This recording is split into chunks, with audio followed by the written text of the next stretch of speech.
அண்மை செய்தி. தமிழகத்தில் 42 அரசியல் கட்சிகளின் பதிவை ரத்து செய்து தேர்தல் ஆணையம் அறிவிப்பு வெளியிட்டிருக்கிறது. கட்சியை பதிவு செய்துவிட்டு தேர்தலில் போட்டியிடவில்லை என கூறி பதிவை ரத்து செய்திருக்கிறது தேர்தல் ஆணையம். விவரங்களை தர இருக்கிறார் செய்தியாளர் ராஜேஷ். 42 அரசியல் கட்சிகளின் பதிவை தமிழகத்துல தேர்தல் ஆணையம் ரத்து செஞ்சிருக்காங்க. இதுக்கு அவங்க சொல்லக்கூடிய காரணங்கள் என்ன?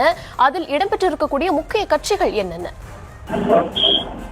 தர்ஷினி வணக்கம். தமிழகத்தில் பல்வேறு அங்கீகரிக்கப்பட்ட மற்றும் பல்வேறு பதிவு செய்யப்பட்ட கட்சிகள் இயங்கி வருகின்றன. அவற்றில் பதிவு செய்த சில கட்சிகளுடைய அந்த அங்கீகாரத்தை அல்லது அந்த பதிவை தற்போது இந்திய தேர்தல் ஆணையம் ரத்து செய்து நடவடிக்கை எடுத்திருக்கிறது.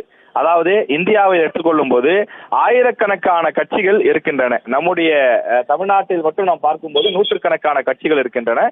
இது போல இந்தியா முழுவதும் ஆயிரக்கணக்கான கட்சிகள் இருப்பது பல்வேறு சிக்கல்கள் ஏற்படுகின்றது. அவர்களை கண்காணிப்பது, அவர்களுடைய கணக்கு வழக்குகளை ஆராய்வது உள்ளிட்ட பல சிக்கல்கள் இருப்பது. எனவே அந்த எண்ணிக்கையை குறைப்பதற்காக அவ்வப்போது தேர்தல் ஆணையம் சில கட்டுப்பாடுகளை விதித்து அவை உண்மையிலேயே அரசியல் கட்சிகள் தானா, அவை உண்மையிலேயே மக்களுக்கு சேவை செய்யக்கூடிய அல்லது அரசியல் காரணங்களுக்காகத்தான் அந்த கட்சிகள் செயல்படுகின்றனவா என்று அவற்றை சரிபார்ப்பது வழக்கம்.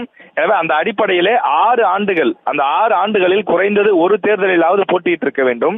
ஒரு தேர்தலில் கூட கடந்த 6 ஆண்டு காலத்தில் போட்டியிடாத கட்சிகளினுடைய அந்த பதிவை அல்லது அங்கீகாரத்தை ரத்து செய்து தற்போது தேர்தல் ஆணையம் உத்தரவிட்டிருக்கின்றது. அதற்கான பட்டியலில் நாடு முழுவதும் இருக்கக்கூடிய பல்வேறு கட்சிகள் பலியாகி இருக்கின்றன. அதில் தமிழ்நாட்டில் இருக்கக்கூடிய சில கட்சிகளும் கூட தங்களுடைய அந்த பதிவை இழந்திருக்கின்றன. இதை பொறுத்த வரையிலே அந்த நடவடிக்கைக்கு காரணம் இந்த கட்சிகளுக்கெல்லாம் வரி சலுகை உள்ளிட்ட பல்வேறு விஷயங்கள் கிடைக்கின்றது. தமிழ்நாட்டில் இருக்கக்கூடிய இந்த கட்சிகளுக்கு இந்த பதிவு ரத்து செய்யப்பட்டதற்கு காரணம், முக்கியமான காரணம் என்று நாம் பார்க்கும்போது இந்த விஷயத்தை பொறுத்த வரையிலே இவர்கள் திமுக மற்றும் அதிமுகவிலே கூட்டணி வைத்து போட்டியிட்டவர்கள் அதிகம்.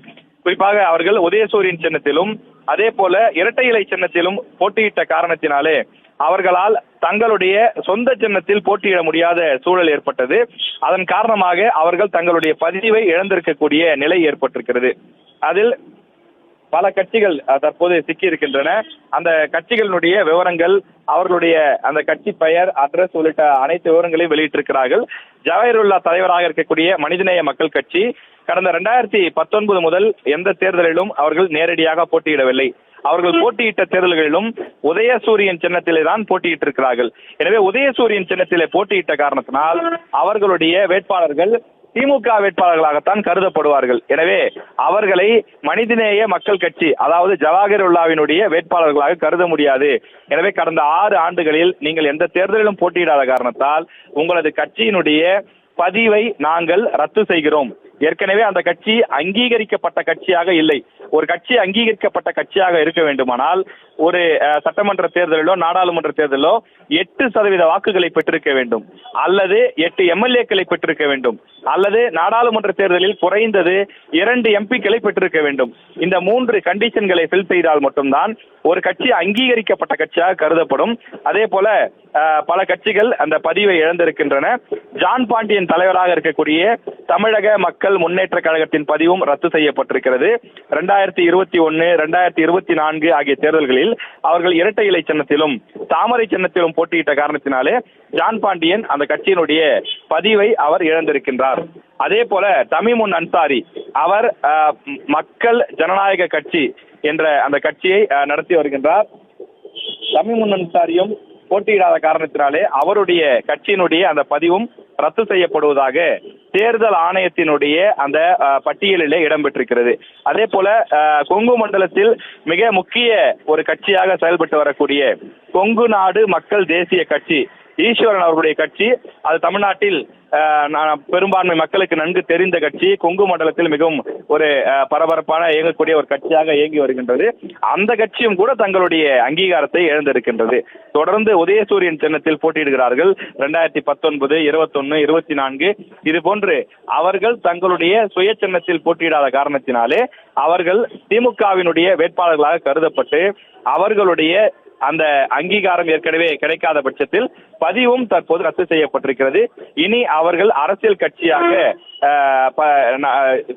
பதிவு செய்ய முடியாத அல்லது பதிவாகி இருக்காத ஒரு சூழல் இருக்கின்றது. இனி இவர்களுக்கு இருக்கக்கூடிய வாய்ப்பு மீண்டும் தேர்தல் ஆணையத்தை அப்ரோச் செய்து அவர்கள் மீண்டும் பதிவு செய்வதற்கான வாய்ப்பு இருப்பதாக சொல்கிறார்கள். எனவே அவ்வாறுதான் அவர்கள் செயல்பட வேண்டிய நிலை இருக்கிறது. இது தவிர என்ஆர் தனபாலனின் பெருந்தலைவர் மக்கள் கட்சி, எர்ணாவூர் நாராயணனின் சமத்துவ மக்கள் கழகம், இது போன்ற கட்சிகளினுடைய அந்த பதிவும் கூட ரத்து செய்யப்பட்டிருப்பதாக தெரிவிக்கப்பட்டிருக்கிறது. இது போன்ற அரசியல் கட்சிகளுக்கு பல்வேறு வரி சலுகைகள் இருக்கின்றது, மேலும் பல சலுகைகளும் இருக்கின்றது.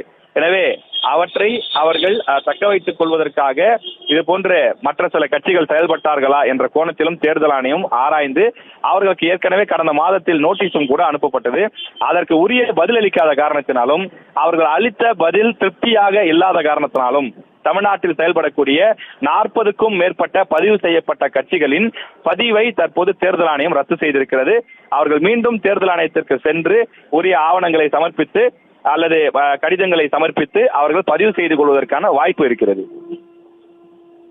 ராஜேஷ், இந்த பதிவு ரத்து செய்யப்பட்ட கட்சிகளோட அடுத்த கட்ட நடவடிக்கை என்னவா இருக்கும்? இந்த பதிவை ரத்து செஞ்சனால வருகின்ற சட்டமன்ற தேர்தலில் அவங்களால போட்டியிட முடியாத சூழல் ஏற்பட வாய்ப்பு இருக்கா?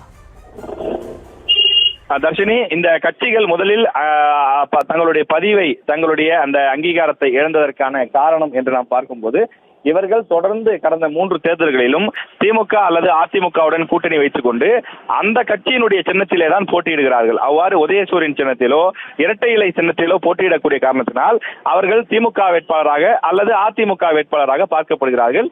இந்த கட்சிகளினுடைய வேட்பாளர்களாக பார்க்கப்படுவதில்லை. இதுல ஒரு நல்ல உதாரணம் நாம் பார்க்க வேண்டுமானால், மதிமுக தொடர்ந்து கடந்த 2 தேர்தல்களில், அதாவது 2019, 2021 ஆகிய தேர்தல்களில் அவர்கள் உதயசூரியன் சின்னத்தில் போட்டியிட்டு இருந்தாலும் கூட 2024 துரை வைகோ தீப்பெட்டி சின்னத்திலே அவர் போட்டியிட்டார். அதன் காரணமாக அவருடைய கட்சி தற்போது தப்பித்திருக்கின்றது. இந்த பட்டியலில் மதிமுக வரவில்லை. அவர்கள் தொடர்ந்து பதிவு செய்யப்பட்ட கட்சியாகத்தான் நீடிக்கிறார்கள். காரணம், கடந்த தேர்தலில் அவர்கள் அந்த உதயசூரியன் அல்லது இரட்டை இலை போன்ற சின்னங்களிலே போட்டியிடாமல் தங்களுக்கென்று சுயமாக ஒரு சின்னம் பெற்று போட்டியிட்டார்கள். எனவே மற்ற கட்சிகள், நாம் சொன்னது போல ஜவாஹிருல்லா, அதே போல ஜான் பாண்டியன், இவர்களெல்லாம் மீண்டும் தேர்தல் ஆணையத்தை அணுக வேண்டிய சூழல் ஏற்பட்டிருக்கின்றது. தேர்தல் ஆணையத்தை அணுகி மீண்டும் தங்களுடைய பதிவை புதுப்பித்து அவர்கள் தங்களை ஒரு பதிவு செய்த கட்சியாக பதிவு செய்து கொண்டு செயல்படுவதற்கான வாய்ப்பு இருக்கின்றது. இன்னும் ஒரு சில லெட்டர் பேட் கட்சிகள் எல்லாம் இருக்கின்றது. அவர்கள் பதிவு செய்வார்களா என்பதும் தெரியவில்லை.